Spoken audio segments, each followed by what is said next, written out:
आज कुछ प्रश्न शब्द संरचना से हैं और अधिकतर ये किसी भी प्रतियोगी परीक्षा में पूछे जाते हैं। सामने जितनी भी आपको दिखाई दे रही हैं स्क्रीन पर, इन सभी परीक्षाओं में कुछ ना कुछ इस कंटेंट में से ज़रूर आता है। पहला प्रश्न है, राजकुमार शब्द किस प्रकार का शब्द है? उत्तर है यौगिक शब्द है ये। दूसरा प्रश्न है, अनुशासन शब्द में कौन सा उपसर्ग है? तो अनुशासन शब्द में अनु उपसर्ग है। तीसरा प्रश्न है, दौलतमंद शब्द किस प्रकार से बना है या किस तरह से बना है? इसमें क्या चीज़ आपको दिखाई दे रही है? इसमें मंद प्रत्यय है, तो ये प्रत्यय से बना शब्द है। पाठशाला शब्द किस प्रक्रिया से बना है? पाठशाला शब्द यौगिक प्रक्रिया से बना है। दो शब्द इसमें दिखाई दे रहे हैं, पाठ और शाला, तो ये यौगिक प्रक्रिया से बना हुआ शब्द है।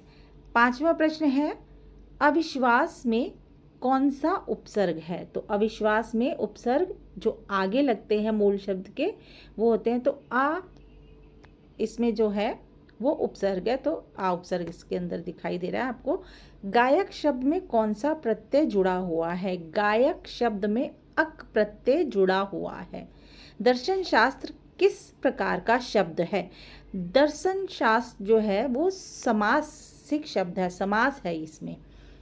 आठवां प्रश्न है, अनपढ़ शब्द में कौन सा उपसर्ग है? न उपसर्ग है, अप अन या अ उपसर्ग है।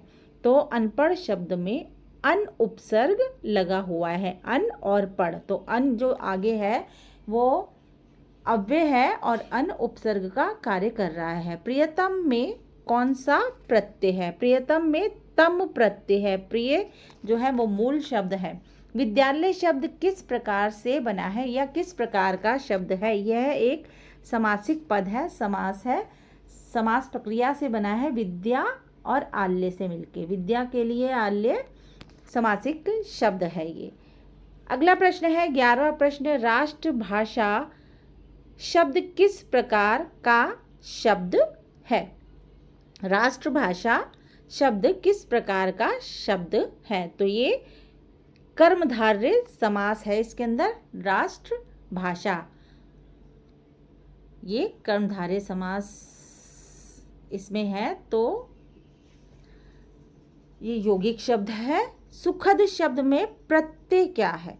सुखद शब्द में सुख मूल शब्द है और इसमें द प्रत्यय है। अधिकार शब्द में उपसर्ग है अधि। अधि एक अव्यय है और कार मूल्य शब्द है, तो अधिकार। 14 प्रश्न है, धनवान शब्द में कौन सा प्रत्यय है? तो धनवान शब्द में कौन सा प्रत्यय है?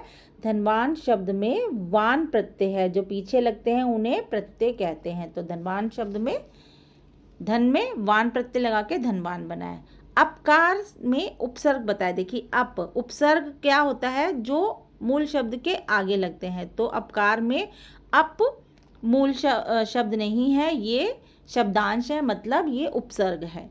मिठाई शब्द में प्रत्यय, मिठास में आस प्रत्यय है।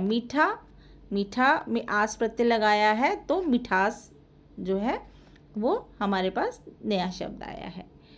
प्रश्न नंबर 17,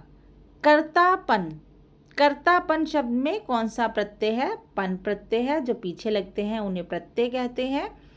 अहिंसा शब्द में कौन सा उपसर्ग है? अहिंसा शब्द में अ उपसर्ग है। मूल शब्द से आगे लगने वाले शब्द जो हैं वो शब्दांश जो हैं वो उपसर्ग कहलाते हैं। सूर्य उदय शब्द किस प्रकार से बना है? यह एक समासिक शब्द है, सूर्य उदय शब्द। अगला प्रश्न है, निर्दोष शब्द में उपसर्ग क्या है? निर्दोष शब्द में निर उपसर्ग है। निर्दोष शब्द में निर उपसर्ग है। तो यहाँ पर अधिकतर जो प्रश्न आपको उपसर्ग और प्रत्यय से संबंधित दिए गए हैं, और आपको ये याद रखना है कि जो उपसर्ग होते हैं वो किसी भी मूल शब्द के आगे लगकर एक नया शब्द बनाते हैं और एक नया अर्थ वाला शब्द आपको दे देते हैं। और जो प्रत्यय होते हैं वो ऐसे शब्दांश हैं जो किसी मूल शब्द के पीछे लगाए जाते हैं, वो प्रत्यय कहलाते हैं।